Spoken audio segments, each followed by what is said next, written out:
Merci Yvan et bonjour à vous tous. Notre conférencier aujourd'hui est un homme du monde. Bien qu'il soit né au Togo en Afrique, il a fait ses études universitaires en Allemagne, en Europe. Et puis voilà, c'est ça, il vit ici au Canada maintenant depuis 2010. Mais sa vie n'a pas été que la naissance, que des études et que le travail aujourd'hui. Il a eu une expérience qui a complètement transformé sa vie à un moment donné particulier, où il y avait la vie d'un oncle dans sa vie qui l'a touché particulièrement.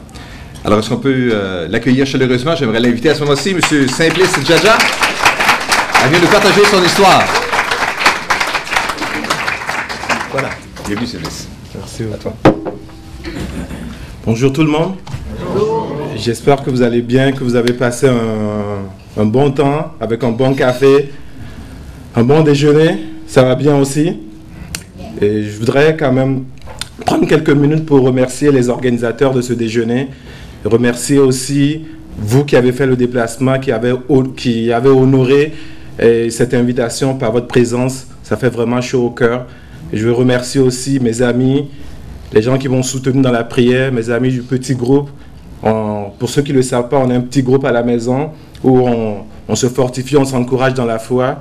Je veux remercier toutes ces personnes qui sont présentes aujourd'hui, mes amis aussi, mes collègues de travail. Vraiment, merci d'être là. Et l'objectif aujourd'hui, c'est vraiment de partager un témoignage de vie. C'est vraiment simple. Ce que je veux partager, c'est partager la rencontre que moi j'ai faite avec Dieu et comment cette rencontre a changé ma vie, a donné un nouveau sens à ma vie, à mes priorités. Et c'est ce que je veux vraiment partager avec vous. Et si vous le permettez, je voudrais attirer votre attention sur un fait. C'est le fait de reconnaître les saisons dans nos vies. Et pour avoir parlé avec beaucoup de personnes, que ce soit des croyants ou des non-croyants, on est tous unanimes que la vie est faite de saisons, de différentes saisons. Il y a des saisons, il y a une saison toute particulière que tout le monde rencontrera dans sa vie.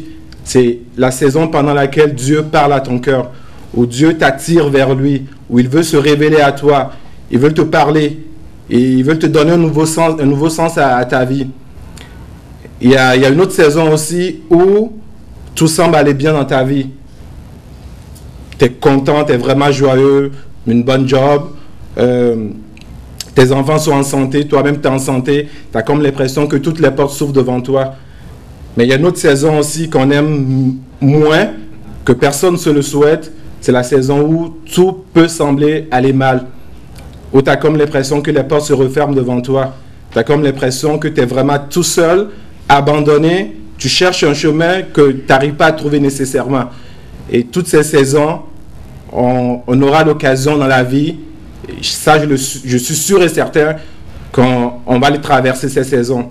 Mais une chose est importante, quand on est outillé pour ces saisons, quand on est à l'écoute de Dieu, le Créateur, on est prêt à affronter ces saisons. On est prêt à passer au travers, non pas en comptant sur nos forces, mais en comptant sur Dieu. Et moi je l'ai vécu, et c'est ce que je veux partager avec vous. Et moi, particulièrement, pour ma part, je pense que je suis dans une saison actuellement où Dieu m'appelle à partager, à donner ce que j'ai reçu de lui. Et je suis convaincu et conscient que ce que j'ai, ce que je suis aujourd'hui, c'est par grâce. Je ne l'ai pas cherché. Dieu m'a cherché, il m'a trouvé, il m'a convaincu. Et c'est ce que je veux partager aujourd'hui. Et ma présence aujourd'hui justifie cet appel que je réponds aujourd'hui. Et je veux vraiment le partager avec vous. Donc, je vais commencer mon témoignage. Mais avant ça, je voulais parler un peu de mes origines. Et en me voyant par mon accent, par la couleur de ma peau, c'est sûr que je ne viens pas du Saguenay. Et moi de Trois-Rivières. Je viens du Togo. Mon nom c'est Simplice, mon nom de famille c'est Djadja. Et je viens du Togo, un petit pays en Afrique de l'Ouest où je suis né, j'ai grandi dans une famille de 4 enfants avec des parents très aimants. Et j'ai pas manqué de grand chose quand j'étais enfant. Et Mes parents ne sont pas chrétiens. J'ai aucun souvenir d'avoir été à l'église avec mes parents. Ni mes frères et sœurs aussi ne sont pas chrétiens. À la maison, on ne parlait pas de Dieu. Mais par contre, j'avais un oncle maternel qui m'inspirait beaucoup par son témoignage, par ses comportements. Et cet oncle était un croyant, un chrétien, chez qui j'allais passer très souvent mes vacances. Et chez lui, c'était de tradition. Avant le repas, on s'asseyait à table pour manger. On priait avant de manger. Le soir aussi, avant d'aller au lit, il nous réunissait encore dans son salon. Il nous partageait la parole de Dieu. Il nous donnait des conseils. Il nous fortifiait, nous encourageait. Et on allait au lit comme ça, avec la prière. Et les samedis aussi, il avait comme une réunion de prière à la maison où beaucoup de personnes venaient pour entendre la parole de Dieu. Et cet oncle m'a beaucoup influencé par son témoignage, par ses comportements, même vis-à-vis de ses enfants, vis-à-vis de son épouse. Et il m'inspirait beaucoup. Je disais, mais tiens, moi, quand je serai grand, je veux vraiment être comme lui. Je veux avoir cette crainte de Dieu. Je veux être honnête dans la vie. Je veux être intègre comme lui. En plus, c'était un homme qui avait de l'influence, un directeur d'entreprise, mais qui était vraiment un homme intègre. Et sa vie m'a beaucoup influencé. Mais je vivais pas avec lui. Je venais en vacances, je repartais. Et j'avais quand même cette semence en moi. J'étais attiré par les choses de Dieu. Mais très rapidement, tombé dans l'adolescence, je me suis éloigné vraiment de Dieu. Parce que l'influence qui était autour de moi n'était pas une bonne influence.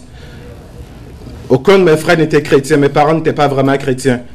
Donc, petit à petit, je me suis laissé entraîner dans des choses dans lesquelles je n'étais pas supposé aller. Et j'ai connu mon épouse qui est là ce matin. On s'est connus au secondaire dans les années 98. Oui. Et à l'époque, elle faisait partie de mes conquêtes. C'était une vie qui n'avait pas vraiment j'avais pas de repère dans la vie. S'il y a un verset, je voulais partager un verset avec vous dans la Bible qui dit, ce que j'étais, ça a été résumé par Ésaïe qui dit, nous étions tous errants comme des brebis, ne sachant pas où aller. Et c'est ce que j'étais vraiment. J'étais errant, je ne savais pas où aller. Et ça commençait à brûler dans mon cœur. Je me posais des questions existentielles. Je me disais, mais cette vie, ça m'amènera où au juste? C'est quoi le point de chute de cette vie que je mène? Je voyais les gens qui étaient autour de moi, qui menaient cette vie aussi, la même vie que je menais, mais je voyais qu'il y avait un vide en eux aussi. Je voyais qu'ils n'étaient pas heureux. Ils cherchaient quelque chose pour combler le vide qui était en eux. Et je me débattais aussi dans ces choses-là. Je vivais dans la fornication, je mentais, je trompais beaucoup de personnes. Mais je peux dire, à partir des années 2000, là j'ai senti quand même, je suis tombé dans cette saison où Dieu frappait à la porte de mon cœur. Dieu me parlait vraiment, Dieu m'attirait à lui. Je voyais des signes qui me rapprochaient de Dieu. Mais dans mon besoin, j'allais de temps en temps à l'église. Souvent, quand j'avais des examens, je sentais en ce moment le besoin de me tourner vers Dieu. Et j'allais à l'église parce que je pensais maladroitement qu'on ne pouvait pas prier à la maison, que Dieu écoute seulement la prière à l'église. Donc j'allais à l'église pour aller prier. Ça allait bien. Quand j'ai mes résultats, je ressors de l'église, je continuais ma vie, la vie que je menais. Mais quand Dieu a commencé à parler à mon cœur, je peux dire que c'est vraiment une grâce pour moi d'avoir fait ce pas de foi et de pouvoir lui ouvrir mon cœur. Et c'est ce que je veux vraiment partager aujourd'hui, de reconnaître la saison dans laquelle on est, afin de pouvoir ouvrir nos cœurs à Dieu, afin que lui puisse nous donner ce dont on a réellement besoin.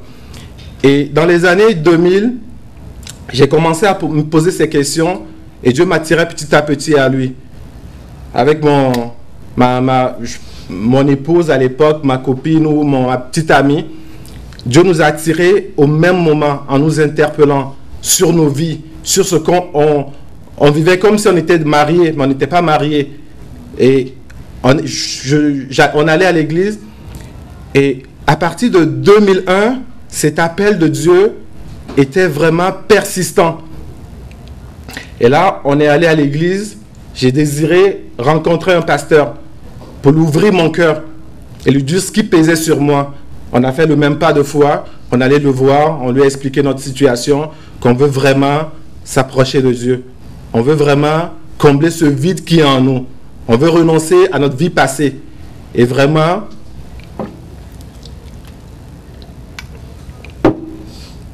recevoir ce que Dieu avait comme projet pour nos vies. Et je me rappelle très bien que mon pasteur, il était tellement content. Il m'a dit, c'est quelque chose qu'on ne voit pas tous les jours. Cette sincérité, ça l'a beaucoup touché. Et le conseil qu'il m'a donné, qu'il nous a donné à l'époque, c'est de renoncer au péché. De renoncer surtout au péché de la fornication. Il nous a fait comprendre que c'est pas ce que Dieu veut pour nous. Bien qu'on s'aime, qu'on veut se marier, il faudrait qu'on arrange nos vies. Il faudrait qu'on se repositionne afin de pouvoir bénéficier de toute la grâce de Dieu. Ça n'a pas été facile. Je ne dirais pas que ça a été facile. Ça n'a pas été du tout facile. Mais par la grâce de Dieu, on a persévéré, on a pris la décision, on se sépare et on continue de chercher Dieu afin que Dieu remplisse d'abord le vide qui est en nous et par la suite, on va pouvoir être capable de vivre ensemble et de pouvoir se marier, bien sûr. Et j'ai décidé en ce moment de suivre des cours de baptême pour pouvoir me baptiser. Et pendant ce temps, en même temps, je faisais mes démarches pour aller en Europe, pour aller étudier. Et je peux vous dire que j'ai vraiment vu la grâce de Dieu. Du moment où j'ai renoncé à moi-même, j'ai renoncé à ma vie passée, j'ai vu Dieu intervenir de façon extraordinaire dans ma vie.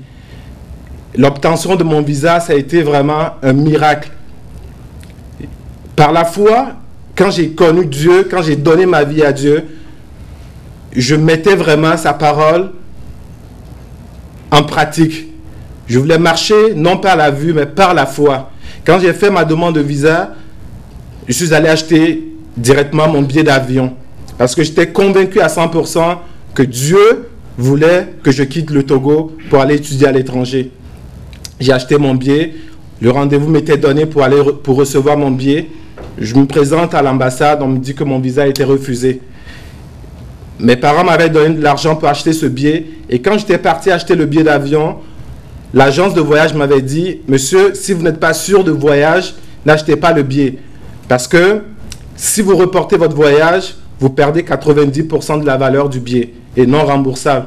J'ai dit non, je suis certain que je vais recevoir mon visa. Mon visa a été refusé. Ma fiancée à l'époque, elle était avec moi. On ne voulait pas sortir de l'ambassade. J'ai dit non, c'est pas. Moi, Dieu m'a parlé dans mon cœur que je recevrais ce visa. Tout le monde me voyait comme si j'étais un fou à l'époque. On m'a dit, mais monsieur l'ambassadeur ne veut pas vous donner le visa, vous ne l'aurez pas. Revenez l'année prochaine. Je suis retourné. Dieu m'a quand même donné une paix dans mon cœur. Je suis retourné à l'agence de voyage pour annuler mon billet. Et je me faisais des scénarios. Je me disais, mais comment je vais raconter ça à mes parents? Comment je vais trouver l'argent pour les 90% qui ne sont pas remboursables? Comment ça va se passer? Je me présente à l'agence. On était à deux le jour-là. Je me présente à l'agence. Je me présente, je dis, mais je veux reporter mon voyage. On me dit, c'est quand ton voyage? Je me dis, c'était 2 jours après ou 3 jours après. On cherche mon nom dans la liste d'embarquement. Mon nom n'y était pas. Ils ont commencé à paniquer. Ils ont dit, excusez-nous, on va essayer de vous trouver un autre vol le même jour. J'ai dit, non, je ne voyage plus le même jour.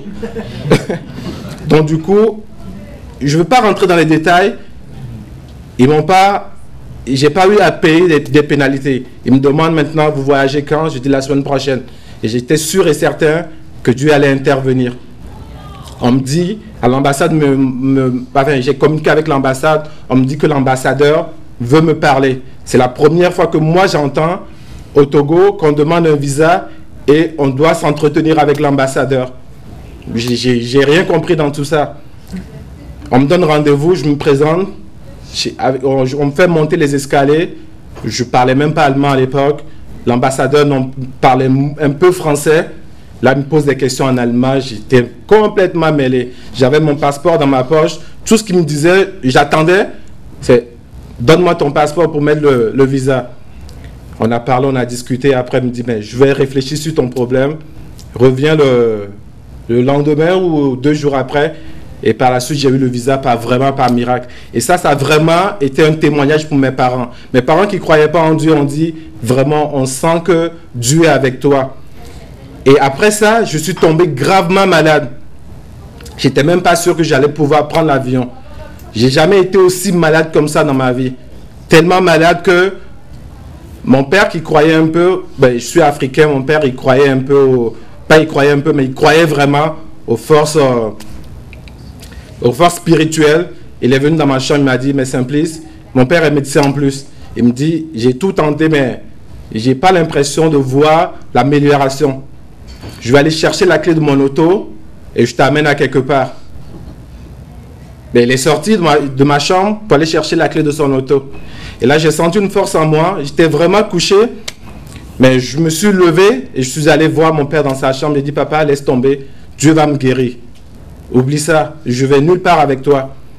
Tu es sûr de ce que tu dis? J'ai dit oui. Il me dit, ok, si tu es sûr, mais moi je te laisse. Ta vie t'appartient. Et j'ai été vraiment guéri. Dieu m'a relevé. Et je me suis fait baptiser le 6 novembre 2002. J'ai pris l'avion pour l'Allemagne le 7 novembre 2002.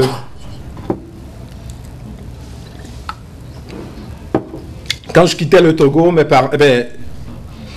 mon pasteur et tous les chrétiens que je connaissais m'ont dit, Simplice, fais attention parce que l'Europe ou l'Occident, c'est le cimetière des chrétiens. Cherche-toi une communauté chrétienne dans laquelle tu vas pouvoir grandir. Cherche-toi des chrétiens qui vont pouvoir te soutenir dans ta foi. Et arrivé en Allemagne, je savais que ça n'allait pas être facile. Mon grand frère qui vivait déjà en Allemagne, chez qui j'allais habiter, n'était pas une bonne influence pour moi.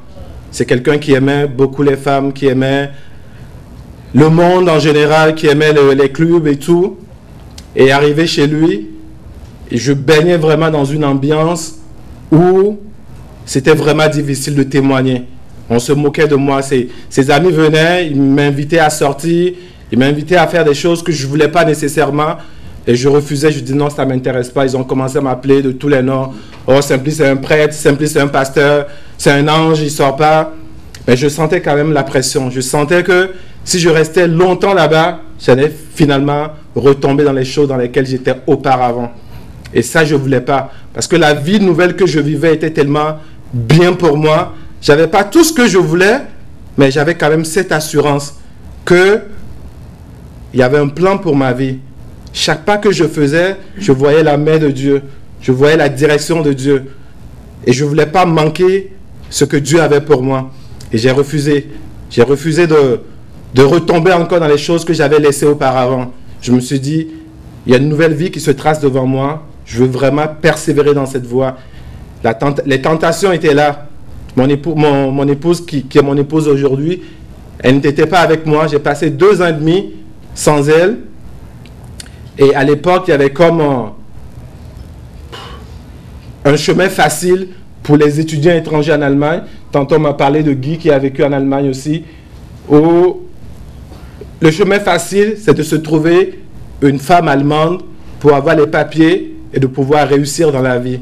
Et mon frère était marié à une Allemande à l'époque. Et il me disait, mon frère me disait, j'avais une fiancée aussi avant de quitter le Togo. Mais ici, les réalités sont autre chose. Il faut que tu te trouves une femme allemande. Sinon, tu ne pourras pas résister. Tu n'as pas les moyens, tu n'as pas de l'argent, tu vis encore sous mon toit. Mais je ne pourrais pas te garder toute la vie. Mais fais comme moi. Et la pression devenait de plus en plus grande. Je dis non, c'est pas ça que Dieu m'appelle. Et je voulais quitter rapidement la ville dans laquelle mon frère était. Et cette ville, peut-être Guy le connaît, j'étais à Gießen et je devais étudier à Darmstadt. C'est 3 heures de train pour aller dans la ville où j'étudiais. Et je prenais le train tous les matins, 3 heures aller, 3 heures de retour. Ça me fatiguait. Et en plus, quand je revenais à la maison, j'avais encore la pression. Vendredi soir, mon frère disait, tiens, on va en boîte de nuit, tu y vas? Non. tout le monde a commencé à se tanner de moi. C'est qui ce gars? C'est comme s'il est jeune, mais il ne veut pas vivre la vie des jeunes. Mais moi, je voulais vivre pour Dieu. Et j'ai cherché une église. Et quand je sentais vraiment le besoin de changer de ville, je voulais aller dans la ville dans laquelle j'étudiais, mais je n'avais pas les moyens. Il fallait que je trouve un travail pour pouvoir me payer un logement. Donc, je cherchais déjà mes repères dans cette nouvelle ville. Et je suis allé voir, j'ai cherché une église, je suis allé dans cette église, j'ai parlé avec le pasteur, j'ai dit, mais moi, je prévois venir dans cette ville pour étudier. Mais je veux voir, est-ce qu'il y a des conseils que vous pouvez me donner, est-ce qu'il y a des contacts que vous pouvez me donner? Et il m'a mis en compte, m'a dit que dans cette église, il y avait un Africain, un Ivoirien, qui a fait ses études en Allemagne aussi, mais qui a terminé, qui travaille maintenant et qui connaît assez bien le milieu étudiant, qui pourra bien me conseiller. Donc, il m'a mis en contact avec ce frère qui est devenu un ami. Et j'ai appelé le frère et lui, il m'a donné rendez-vous à la gare de la ville. On s'est rencontrés à la gare. Première des choses qu'il m'a dit, si deux chrétiens se rencontrent, c'est jamais le fruit de hasard. Et c'est quelque chose qui m'a beaucoup touché. Il m'a démontré un amour que quelqu'un que je ne connaissais pas, il ne connaissait même pas mon passé. Il me demande, mais c'est quoi tes projets? J'ai dit, voilà, je vis chez mon frère, mais j'étudie ici, je fais toute cette route. Il me dit, mais si ça ne te dérange pas, mon épouse et moi, on veut t'accueillir chez nous. Tu passeras tout le temps que tu veux chez nous, le temps de te trouver un travail, de te trouver un logement. J'ai dit, mais je vais aller raconter ça, je vais le dire à mon frère pour voir qu'est-ce qu'il en pense. J'ai dit ça à mon frère dit, c'est n'importe quoi. Ici en Europe, qui va t'accepter, vivre chez lui comme ça? Je ne crois pas à ça. J'ai dit, non, mais le monsieur, il veut me prendre chez lui. Il dit, mais si tu veux, si tu es sûr que il n'y aura rien de mal qui va t'arriver, vas-y, je ne vais pas te retenir. Donc j'ai rappelé le monsieur, j'ai confirmé que je viendrai chez vous. Il est venu me chercher. J'ai passé à peu près un an chez eux. Et c'est quelqu'un qui m'a apporté beaucoup.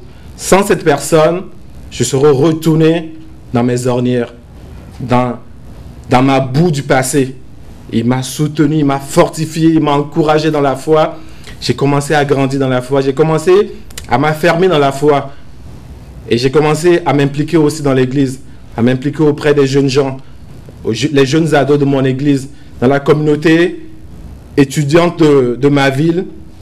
Par des œuvres, on faisait de l'évangélisation. Et je sentais vraiment la paix de Dieu. Je sentais que Dieu voulait que je donne en retour, que je partage mon témoignage, ma foi. Et je voulais être aussi un exemple pour les jeunes chrétiens de ma ville. Je voulais leur montrer qu'on peut ne pas se marier à une Allemande ou à toute autre personne, mais on peut avoir la main de Dieu. Les études, ça n'a pas été toujours facile non plus. Et je tombe, il n'y a pas beaucoup de temps, je tombe maintenant dans une nouvelle saison. La première saison, c'est quand Dieu a vraiment tapé à la porte de mon cœur. La deuxième saison dans laquelle j'étais tombé vraiment en Allemagne, c'est la saison que j'appellerais la saison du deuil. C'était la première fois que personnellement je fais face au deuil. Tous mes deux parents sont encore en vie. Même mes grands-parents sont en vie. 2 ans et demi plus tard, mon épouse m'a rejoint. On s'est mariés en Allemagne. Quelque temps après, elle est tombée enceinte. Quand elle est tombée enceinte, tout se passait bien. Moi, je faisais mon dernier stage de fin d'études. Et la grossesse se passait bien. Et un jour, elle était presque à terme. Et un jour, j'étais au travail, dans mon stage, où mon ami qui m'avait hébergé, qui est devenu après mon témoin de mariage avec sa femme m'appelle au travail, me dit, Simplice, est-ce que tu peux rentrer maintenant? Parce que Luri ne se sent pas bien. Il faut que tu rentres rapidement. J'ai dit, ok, je vais rentrer, mais elle me demande de ne pas passer à la maison, mais de passer directement à l'hôpital parce qu'elles vont partir à l'hôpital. Je les rejoins, je prends le prochain très rapidement. Je les rejoins à l'hôpital où c'était rendu quand même déjà compliqué. Les médecins ont fait des tests, on se sont rendus compte que l'enfant était décédé déjà. Et maintenant, il fallait provoquer l'accouchement. Et pour provoquer l'accouchement, donc ils étaient supposés ils sont rentrés au bloc opératoire. L'opération était supposée durer une trentaine de minutes, pas plus. Ils sont rentrés en salle d'opération, 30 minutes plus tard, rien. 1 heure plus tard, rien. 2 heures plus tard, rien. 3 heures plus tard, rien du tout. Le médecin est sorti pour me dire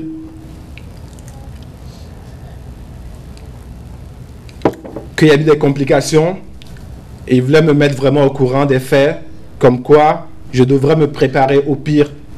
Non seulement je viens de perdre mon fils, mais j'étais sur le point de perdre également mon épouse. Et là, j'étais vraiment seul. Je n'avais pas de famille en Allemagne. Mon frère était vraiment loin. Et je ne pouvais même pas compter sur lui, sur son soutien, sur sa prière. Mais j'avais la famille spirituelle auprès de moi. J'avais la femme de mon ami qui est devenue notre témoin de mariage, qui était à mes côtés. On nous a donné une petite salle à côté. Et quand le médecin te dit « je donnerai le meilleur de moi-même pour sauver ta femme », mais sans aucune garantie, tu peux t'accrocher à quoi? Je ne pouvais que m'accrocher à Dieu. Et là, on s'est à genoux, on a commencé à prier, prier. Seigneur, interviens, interviens, interviens. On priait, j'avais même plus de mots pour prier.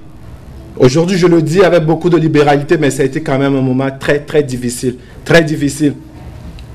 Au petit matin, le médecin ressort et me dit, heureusement, on a réussi à sauver la vie de ton épouse.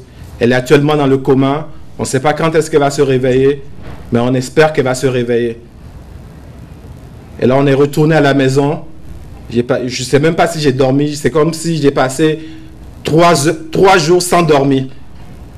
On est rentré à la maison chez mes amis. Ils m'ont dit de prendre quelque chose, de dormir, oui, et de me reposer. Je me suis reposé un peu. Le lendemain, je suis retourné à l'hôpital. À l'hôpital, j'étais au chevet de mon épouse, j'ai commencé à prier avec elle. Et pendant que je priais avec elle, elle s'est réveillée de son coma. Elle n'avait aucun souvenir de ce qui s'est passé pendant tout ce temps. Le seul souvenir qu'elle avait, c'est qu'elle était rentrée à l'hôpital. Et je l'ai réconfortée, je l'ai fortifiée, je lui ai dit, Dieu a un plan pour nos vies. Il n'y a pas à se lamenter. Croyons en Dieu. Il n'a pas fini d'écrire notre histoire. Il a un plan meilleur pour nous. On ne comprend pas aujourd'hui, mais on comprendra plus tard. Et elle aussi, par la grâce de Dieu, elle a été fortifiée, réconfortée. À l'hôpital, on a été vraiment un témoignage pour les infirmiers. Il y a une infirmière qui est venue me voir, qui me dit, mais monsieur et madame, vous trouvez votre force en où au juste? Je vois beaucoup de choses se passer à l'hôpital, mais une sérénité, ce que vous dégagez, je ne l'ai jamais vu. On a dit, nous, on croit en Dieu. On croit que ce n'est pas la fin du monde. Le malheur atteint le juste, mais Dieu le délivre toujours. Et après ça, j'ai continué à être chrétien, mais j'avoue que ça m'a vraiment ralenti dans mon zèle de servir. Je ne voulais plus aider les autres, je ne voulais plus me donner aux autres, je ne voulais plus donner aux autres. J'ai dit, Seigneur, je me suis dédié à toi, mais je n'ai pas vraiment vu ta main dans ce que j'ai vécu. Et ça, c'était des mensonges que l'ennemi me racontait. Et du coup, je me suis retiré un peu dans l'implication à l'église. Je ne voulais plus être moniteur chez les enfants, même prier pour les gens, je ne voulais plus le faire. Mais Dieu m'a fait grâce de comprendre qu'au travers de cette histoire, au travers de ce que j'ai vécu, il voulait me donner des armes pour aller plus loin. Et là, j'ai renoncé à cela, j'ai repris courage, j'ai dit non, je ne m'arrêterai pas à ça, je vais continuer à servir mon Dieu. Je vais continuer à lui faire confiance. Je vais continuer à déverser ce que lui a mis en moi dans la vie des autres. Et je veux aujourd'hui être vraiment une source de bénédiction pour quelqu'un ce matin. Je veux qu'au moins une personne sorte de ce lieu réconfortée, fortifiée et encouragée dans sa foi. Parce que Dieu, il est fidèle. Et reconnais la saison de ta vie. Ouvre-lui ton cœur. Et il saura te donner ce que ton cœur a vraiment besoin. Je ne suis pas un homme malheureux aujourd'hui. Je suis vraiment heureux. J'ai été vraiment béni. Et je continue d'être béni aujourd'hui. Et je veux vraiment que tu ne rates pas cette occasion. Tu n'en auras pas peut-être d'autres occasions, mais ouvre ton cœur aujourd'hui. Reconnais la saison dans laquelle tu te retrouves. Ça peut être la saison de la maladie. Ça peut être la saison des crises d'anxiété, de peur, de crainte du lendemain. Mais il y a un Dieu. Il y a un Dieu qui est fidèle, qui a un plan meilleur pour toi. Ouvre-lui ton cœur et il saura te donner ce dont tu as réellement besoin. Parfois, on pense avoir besoin de quelque chose, mais ce n'est pas ça que Dieu veut pour nous. Et moi, je l'ai expérimenté. Et c'est ce que je veux partager avec vous. Et j'espère que vous allez pouvoir être à l'écoute de ce que Dieu a pour vous. Tantôt, il y aura un appel. Et moi, je sens vraiment dans mon cœur qu'il y a deux catégories de personnes aujourd'hui. Des personnes qui ont vécu peut-être des expériences mauvaises, qui ne veulent plus entendre parler de Dieu. Mais c'est peut-être aujourd'hui une occasion pour toi de refaire cette alliance avec Dieu, de lui donner encore une deuxième chance, de te convaincre afin que tu fasses ta vraie expérience, une expérience personnelle qui change à jamais ta vie. Parce qu'on a beau te parler de Dieu, ça peut rester comme un concept pour toi. Du moment où tu le vis, ça fera toute une différence dans ta vie. Et moi, c'est ce que je te souhaite ce matin. Tu peux être dans des moments d'oppression aujourd'hui, mais ouvre-toi à Dieu. Il saura te réconforter. Il saura donner une solution à ton problème. Ouvre-lui les bras grandement et laisse-le rentrer dans ton cœur. Et je pense, c'est un peu ce que je voulais partager avec vous et j'espère que vous allez pouvoir être nourris au travers de cela. Merci.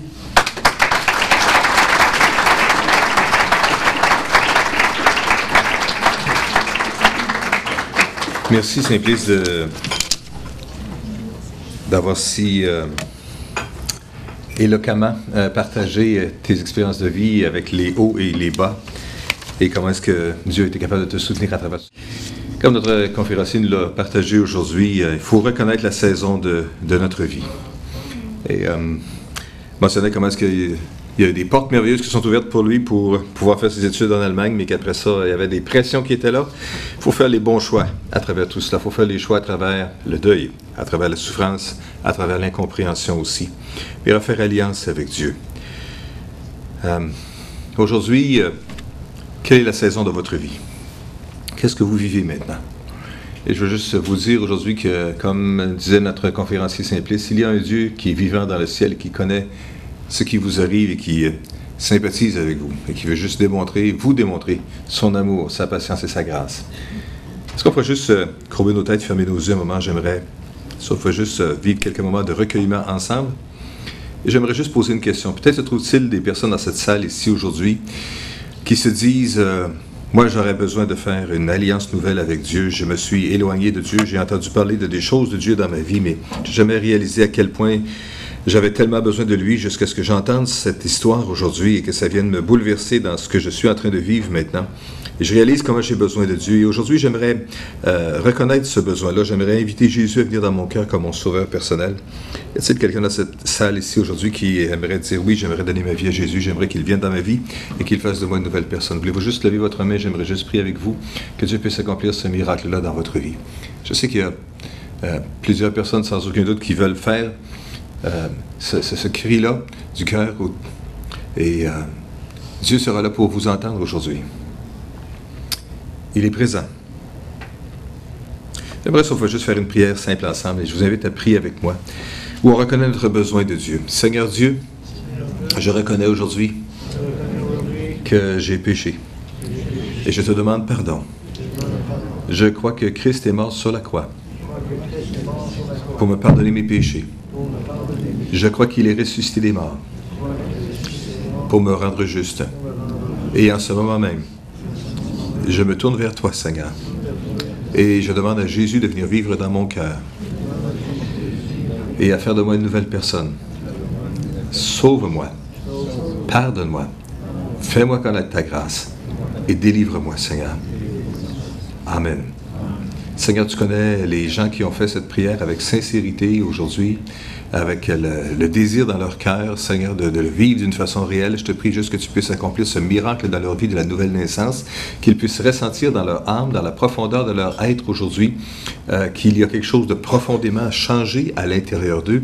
Seigneur, ça c'est la réalité de ton Saint-Esprit qui vient toucher leur cœur et leur vie. Je te prie au nom de Jésus que tu puisses accomplir ce miracle dans la vie de ces gens aujourd'hui qui, avec sincérité, se sont tournés vers toi. Accomplis ce miracle dans leur vie. Transforme-les, je te prie, notre Père, dans le nom puissant de Jésus.